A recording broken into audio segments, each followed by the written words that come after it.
Hi friends, today we are going to discuss cloud and cloud computing. Okay, let's start. So first, a definition of cloud and cloud computing. Cloud computing is the delivery of computing services, for example, servers, storage, databases, software, analytics, networking, machine learning, AI, over the internet, which is what we are calling as cloud, to offer fast innovation, flexible resources, economies of scale, and essentially a full life cycle of the software product development over the cloud, over the internet. Um, Now, essentially, you can think of it as something like in the primitive times, or not in primitive, but maybe recently as well. The companies who have not yet moved to the cloud, they have been doing a traditional methodology of software development and the software engineering lifecycle, wherein they'll procure the servers, um, a physical hardware, essentially in the form of web and web servers, and they will build up their whole application stack on it along with the infrastructure. So, for example, initially they'll set up the infrastructure, the databases, the environment, operating system, and everything that's needed. For example, the resources needed to do computation and everything like that on the physical servers, and then they would start building up their applications or host applications there, finally provide support through those servers. Now, this all process obviously has a number of distinct disadvantages, which include, for example, a very high one-time cost. Scalability is different because once you have procured a server for a particular configuration, then to move forward with more resources, you need to get more servers, or either you need to scale up the infrastructure on that server, which costs again. Then there will be a lot of unutilized capacity. So, for example, if the server can host XYZ number of applications with a particular, say, size of data and so on, and you're not able to utilize that whole thing, but it's still you incurred the cost in procuring that. So they're procuring the whole thing. So there is a lot of capex cost that happens, and so on and so forth.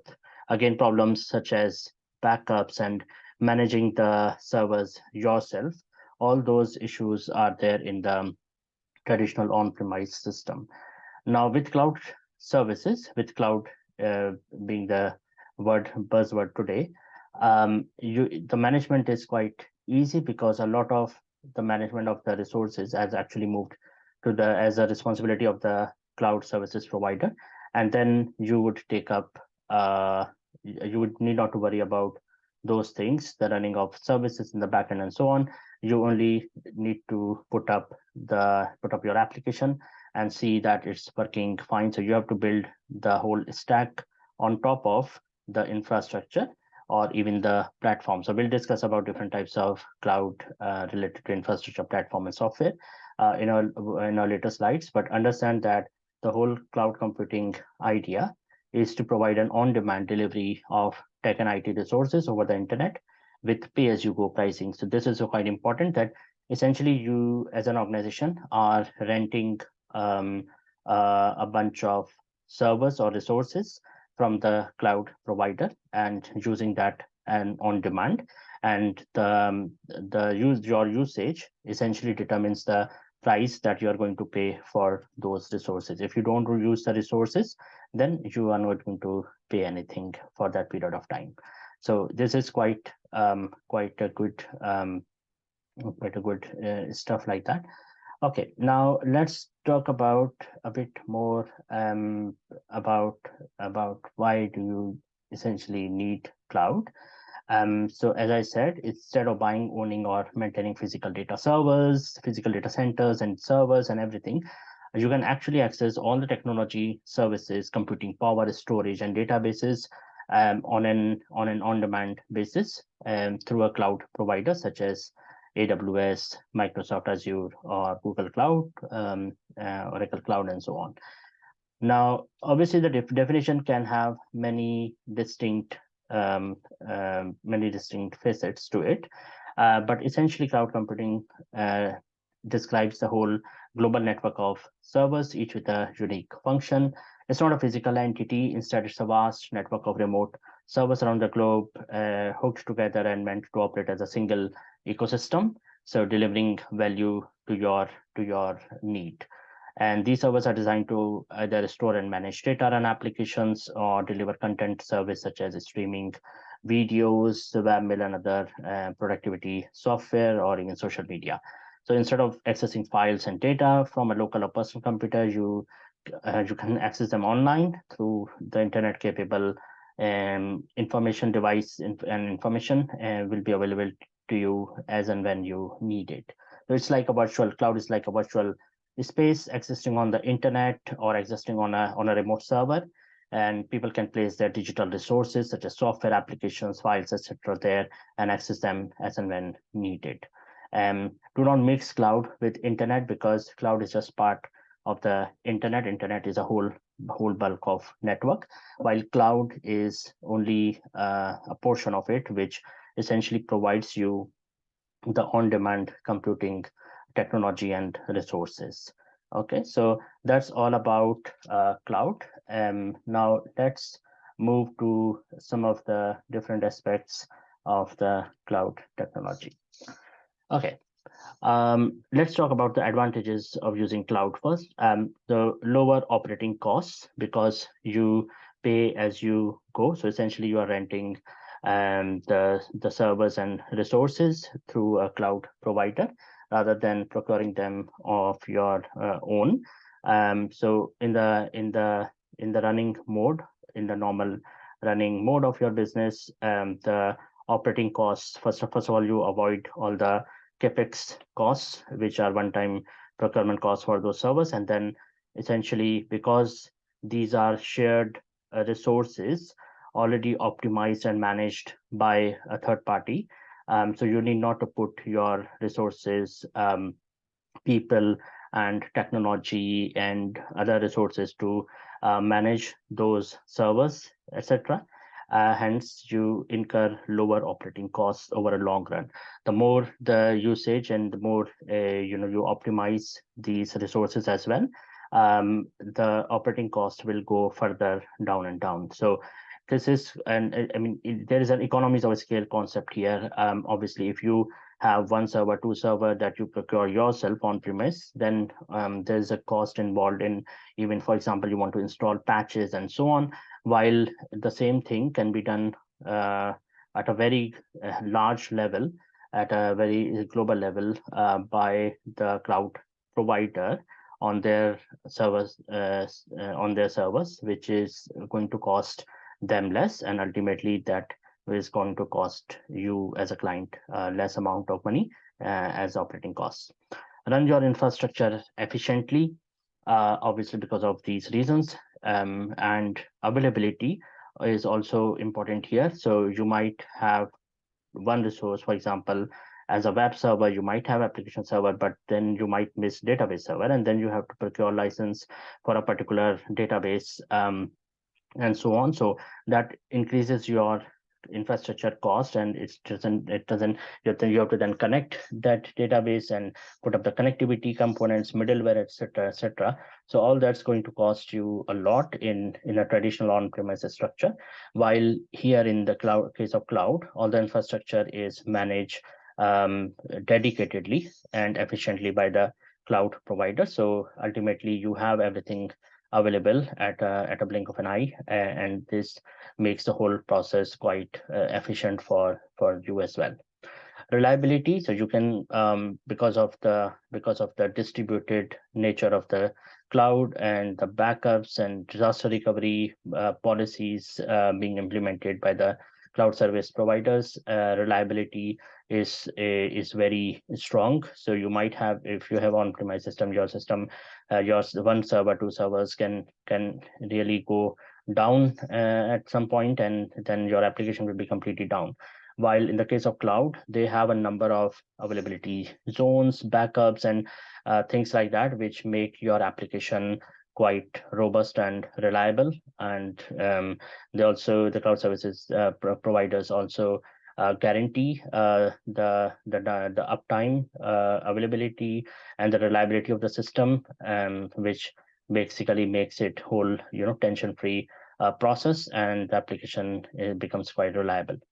Scalability, as I said, because you can procure more resources either vertically or horizontally, essentially means that you might want to scale horizontally. That means you might want to have more servers, more computing power for your applications. So you can scale very quickly. You just need to do some clicks, and essentially the resource that you are asking for is available to you over the cloud. While if you want to even scale vertically, you can try to increase the capacity of the resources that you have available up to the maximum stretchable limits that the cloud provider is providing to you. While in case of on-premise, you have to do it yourself, so you have to do the whole process of procurement and incur the one-time cost, which is quite huge. So it is quite possible that the cost that you're going to incur as a capital expenditure for as a one-time cost for procuring your resources or computing services for a set of applications might be bigger than your 2-year running cost for the same applications over the cloud. So it makes clear sense to go over the cloud because of these features, and collaboration, etc., become quite easy with the remote users. For example, if you're following a software engineering process on developing and deploying your software applications, then collaboration between the developers and between the product owners, product managers, the whole agile ecosystem becomes quite connected and can be remotely collaborated with. Okay, couple of use cases for the cloud. So as I said, storage is quite important in cloud. So one of the good examples is Google Drive. We use Google Drive these days to store our data and files without worrying failure of those components, because cloud provider is taking care of those. And then you can access those resources anywhere on the go over the internet, either through your mobile device or tablet or laptop. So device agnostic and place agnostic system is provided by the cloud. While if you have an Excel sheet on your, say, computer, and you don't have your computer and you are doing a vacation in Miami, then you cannot access that data because you don't have your computer. It's not with you at that point of time. While on the cloud, you can just open your mobile and go to Google Drive and access the files that you want. So storage is quite a task, and I'm giving you very simple examples. In complex software applications and development and things like, when you do heavy data intensive tasks such as big data processing and things like that, or even running your machine learning model, then storage of the sets of huge data becomes an issue, and your computer itself might be constrained with maybe like 1 terabyte of data, while in cloud you have unlimited terabytes and petabytes of capacity available, which you can utilize on demand. Okay, you don't use it, then you don't pay it. Simple. So software development, obviously cloud services, cloud infrastructure helps in the software development, very quick software development and streamlined. Then a lot of people can easily collaborate. You will have, even not just it's about collaboration, it's also about technical elements of the development. So you might need to run your Python. So for example, you are going to develop your application in, say, Python, using Python and R, or if it's a proper web application, you might want to use JavaScript, React, Java, and so on, Golang, and those programming languages. Then if you use them on premise on your servers or systems, then you need to have You need to have the environment and the middleware set up for all of those separately, while in this case, all the middleware environment and the platform for supporting and running those software components is provided by the cloud. So you need not to worry about those. You just say, okay, I want to have run Python and I want to program using Python.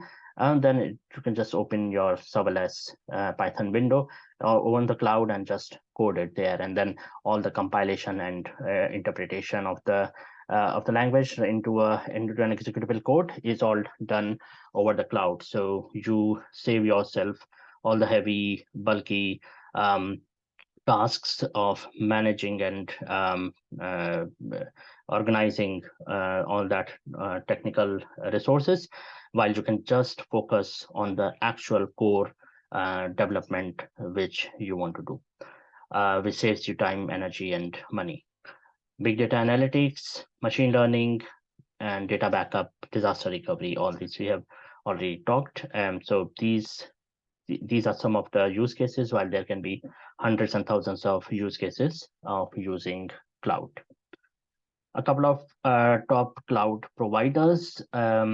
So these are the first three are the ones which are prominently dominating the market.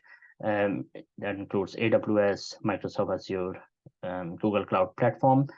And then there are many leading cloud services providers.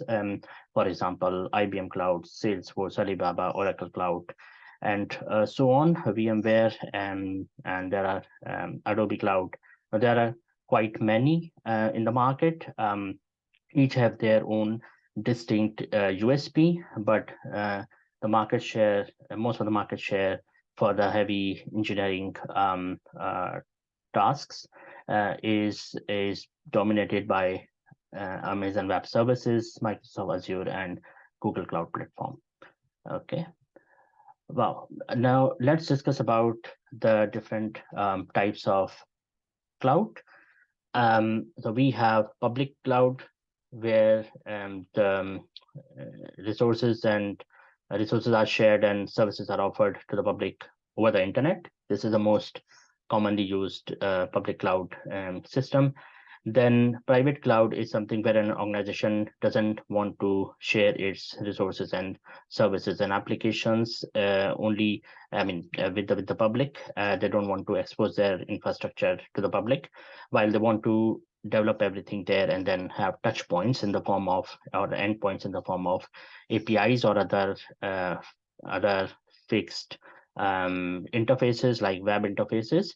Then they would go for a private cloud or a virtual private cloud. It's also called VPC, which isn't shared and offer services over and only offer services over a private internal network, typically hosted within the premises. Not within the premises, but hosted on, you can say. So it's like it's still in the cloud, managed by the cloud service provider, but it's not accessible over the internet to the public, to the normal public, while they will still expose their endpoints. For example, if a user wants to order something on the website, then the user will only have access to the website interface over the browser, while they cannot access those servers and the underlying infrastructure over the public internet.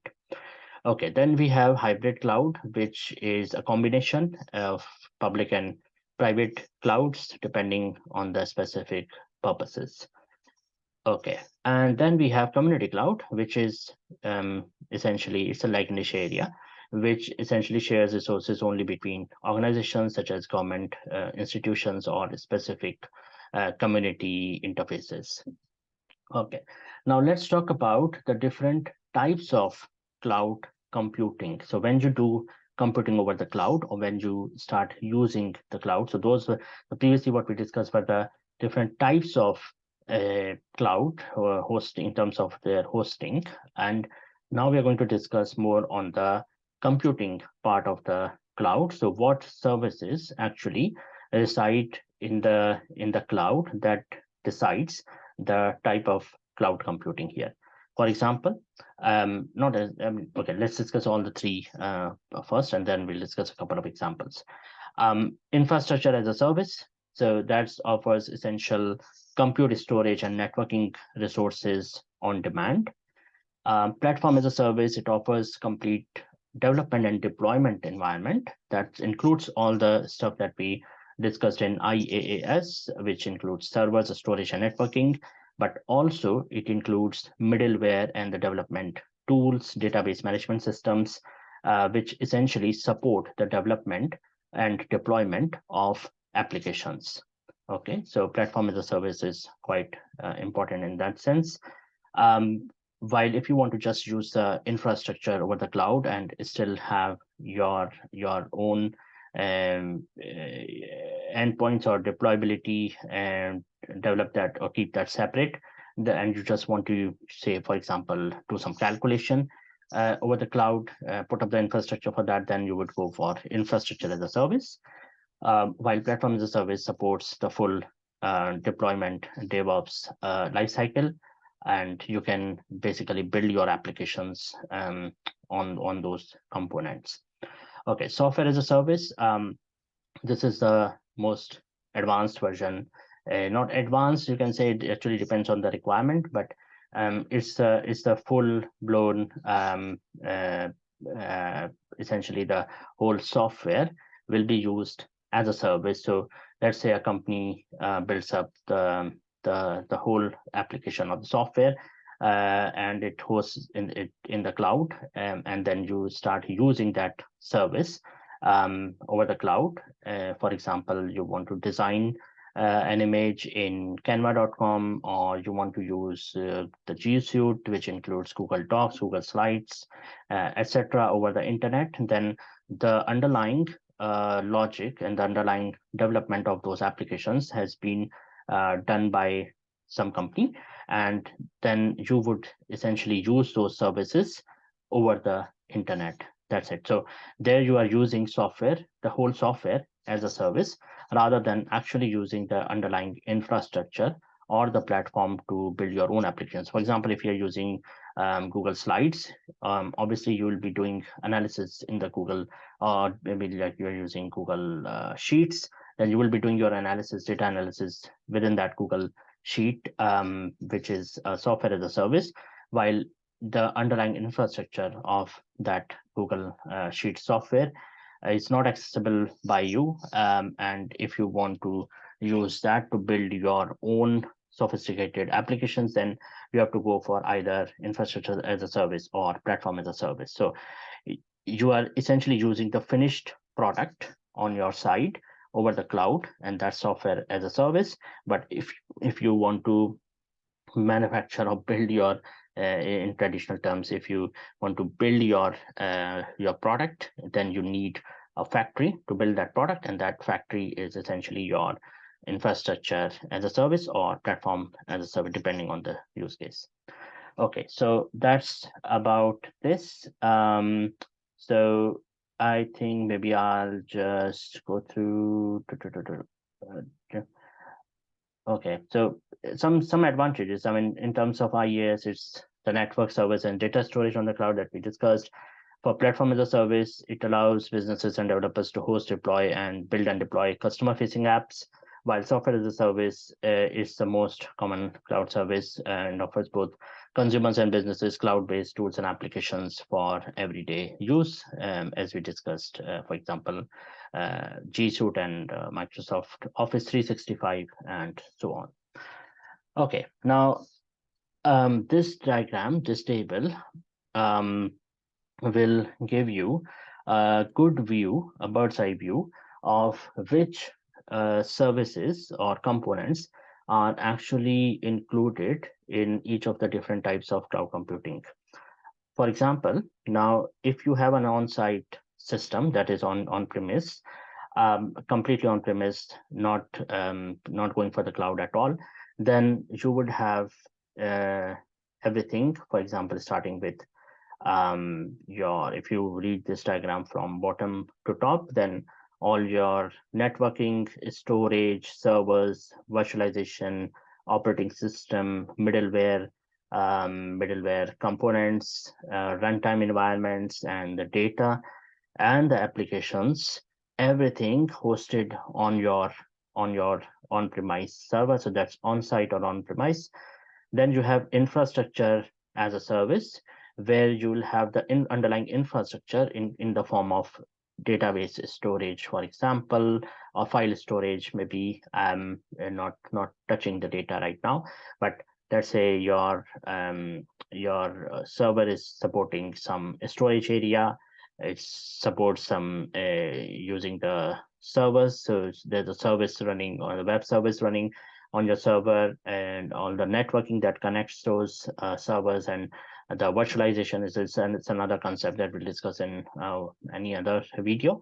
So all that is taken care of in the cloud, while you manage the operating system. So you can decide which operating system you want to install on the server. So you'll have a raw server procured for you as an infrastructure over the cloud, but then you have to decide, okay, what's the operating system you want to install on that. You want to have Linux, Ubuntu, or you want to have, say, Windows or any other operating system to support your application development, and anything above that, which includes the drivers, the middleware, the runtime environment to support those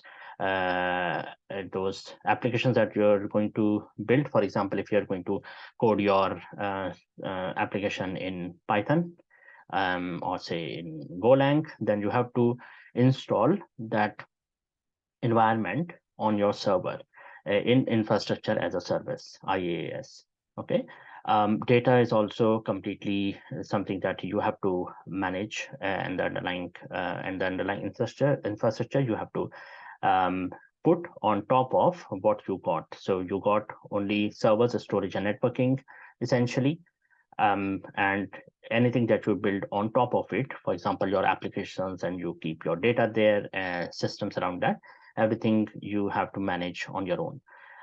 While in PaaS, platform as a service, it provides you the middleware and the runtime and the operating system along with the infrastructure, and then on top of that, so this is all in the cloud, and then on top of that, you would only build your applications and manage your data flows and data on top of that whole infrastructure, including the middleware, which basically means that you need not to worry if you want to, say, run your React code or JavaScript code, for example. You need not to worry what the drivers it should have, what middleware components the environment should have to support that, because all that's provided in the runtime, middleware, and operating system in the form of those by the cloud provider itself. So that's why PaaS is quite good, mostly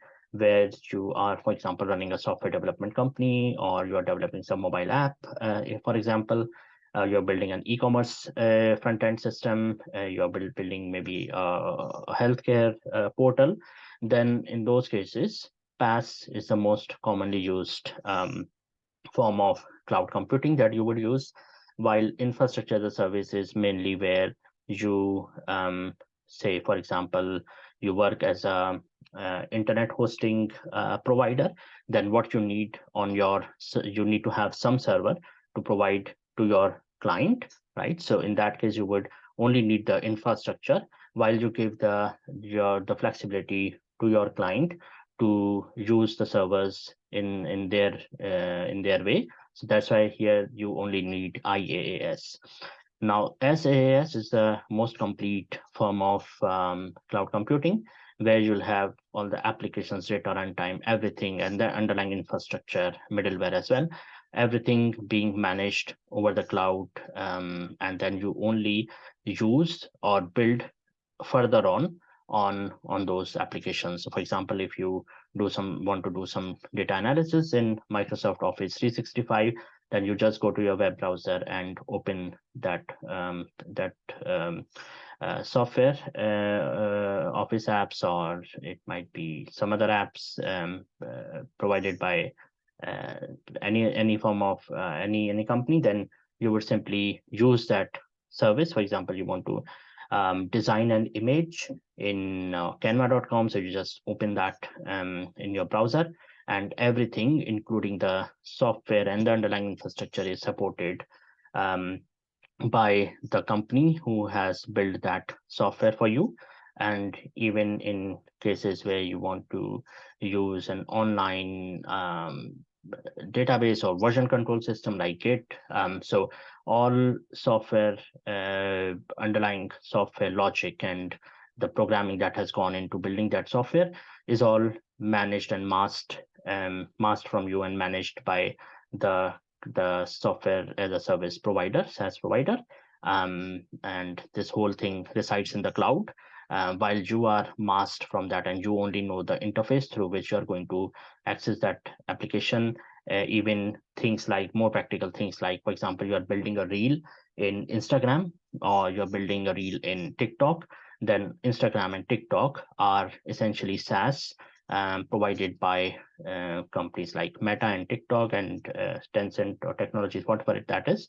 And your goal is mainly to, produce a reel or produce something on top of that. You want to, host your you want to run your YouTube channel, then the underlying software, which is the YouTube portal, and the underlying infrastructure that supports YouTube portal is all responsibility of Google.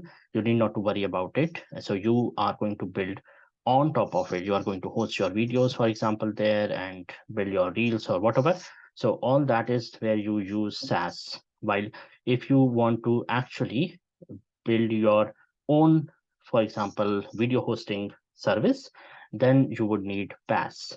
And if you are going to provide an infrastructure where you allow your clients to build um, software and services on top of that infrastructure, then you can just go for IaaS and put up the infrastructure in place for your client to actually play around and then build their own application. So that's the core difference between these three different types of cloud computing, which is quite important to understand when you are actually immersing yourself deep in the cloud.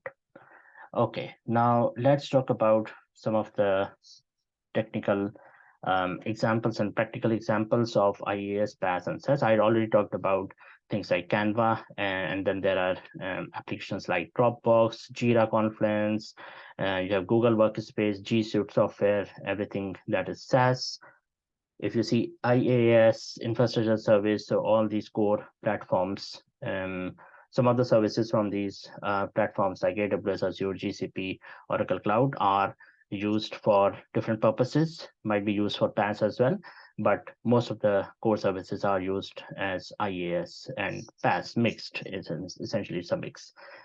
If I talk specifically about PaaS, then you have companies who have built up a more sophisticated software on top of the IaaS platforms. For example, Elastic Beanstalk from AWS, Google App Engine. So Google App Engine allows you to build your apps over that platform. So you can consider, or maybe consider, Red Hat, OpenShift, or Heroku. These are the DevOps deployment platforms provided. So it includes infrastructure, servers, storage, everything, and then it also includes the middleware and the deployment components like Docker, Kubernetes, etc.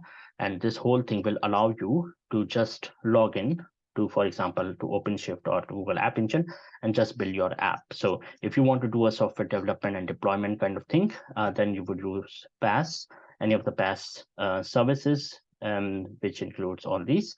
And then if you directly want to say, for example, just store some data in Azure, Cosmos DB, and then just use it for your purpose or for doing analytics, then you are essentially using infrastructure as a service.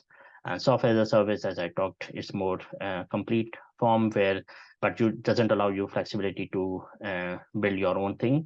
It allows you, you can use the software to build only what the software allows, but it doesn't allow you to build or manage your whole data engineering or data integration, for example, or machine learning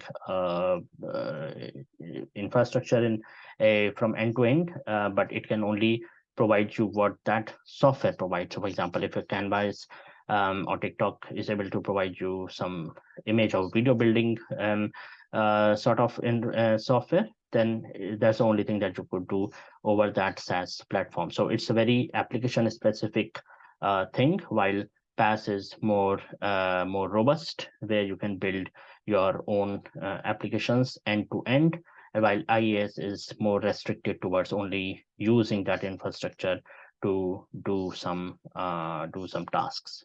Okay, it's a combination. So even PaaS and SaaS are built up on IaaS, which is provided by these cloud platforms. So essentially, it's not that AWS, Azure, GCP, all these will be used in IaaS only, but they'll be actually be used in the underlying PaaS software and in the underlying SaaS software. The Dropbox might be using AWS in the backend, right? So to build up their software. So these cloud platforms will be used in across all the three different computing areas. Okay, now let's see what else we have.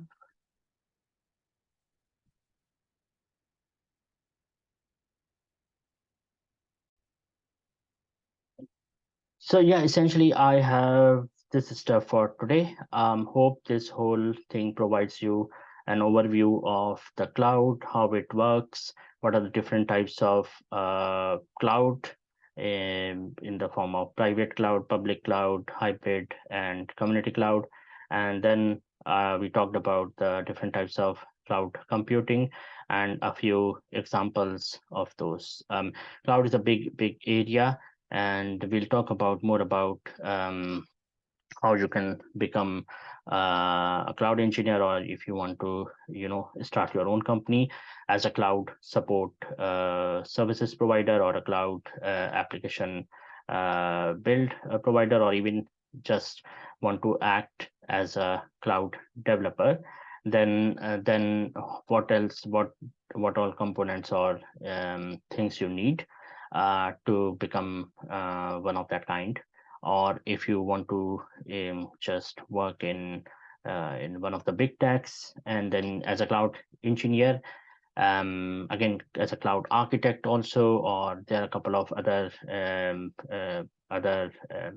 roles available in the clouds. For example, you might want to use only the machine learning part of the cloud, and because you are a data scientist or a machine learning engineer, then in those cases, how you would use, for example, Google Cloud to develop your machine learning engineering, or develop your ML application, or say NLP application, and so on. So we'll talk about all that in different other videos, but I just wanted to give you a good overview of the various like starting with what is actually the cloud, and how you can actually understand the different services within the cloud. Okay, all the best, and thank you. See you in the next video. Thanks. Bye-bye.